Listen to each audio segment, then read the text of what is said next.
आजकल के किचन में नॉन स्टिक यूटेंसिल्स का इस्तेमाल बहुत आम हो चुका है। नॉन स्टिक यूटेंसिल्स में पॉलीटेट्राफ्लोरोइथाइलीन, जिसको टेफ्लॉन भी कहा जाता है, इस्तेमाल किया जाता है। क्या आप जानते हैं कि पॉलीटेट्राफ्लोरोइथाइलीन की हिस्ट्री क्या है?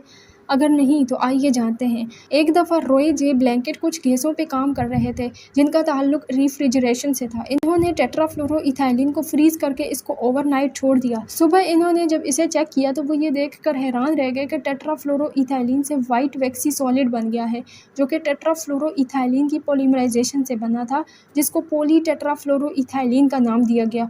और ये पॉलीटेट्राफ्लोरोइथाइलीन हर किस्म के केमिकल्स की तरफ रेजिस्टेंट था। पॉलीटेट्राफ्लोरोइथाइलीन पे हीट और सनलाइट का भी कोई असर नहीं होता था। पॉलीटेट्राफ्लोरोइथाइलीन की इन्हीं खसूसियात की बुनियाद पर इसको कमर्शियली इस्तेमाल किया जाने लगा।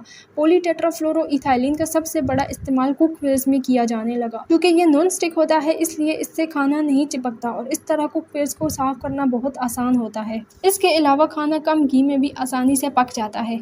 पॉलीटेट्राफ्लोरोइथाइलीन को पाइप वगैरह की कोटिंग के लिए भी इस्तेमाल किया जाता है। इसकी कोटिंग से पाइप के साथ कोई चीज़ रिएक्ट नहीं करती और इस तरह पाइप की लाइफ टाइम बढ़ जाता है। इसके अलावा सर्जिकल टूल्स को अगर टेफ्लॉन से कोट किया जाए तो वो बैक्टीरियल रेजिस्टेंट हो जाते हैं।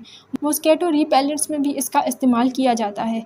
पॉलीटेट्राफ्लोरोइथाइलीन यानी टेफ्लॉन के ये फ़ायदे अपनी जगह, लेकिन इसके कुछ सीरियस ड्रॉबैक्स भी होते हैं। जब PTFE टेम्परेचर रेजिस्टेंट हैं, लेकिन ये सिर्फ 260 डिग्री सेल्सियस तक स्टेबल रहता है।